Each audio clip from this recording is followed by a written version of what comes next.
একদম বাবার গান দিয়ে ইন্দ্রাণী ম্যাম তার সিঙ্গেল অনুষ্ঠান শেষ করবে, তারপরেই মঞ্চে সাত পাল্টে মঞ্চে নিয়ে আসবো ডান্স।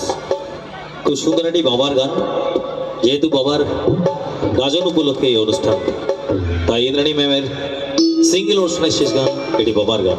চলুন। ঠিক তো, থ্যাংক ইউ প্রত্যেককে আবারও আমাকে ইনভাইট করার জন্য। সুমন্তদাকে অনেক ধন্যবাদ জানাবো, কমিটির প্রত্যেক মেম্বার।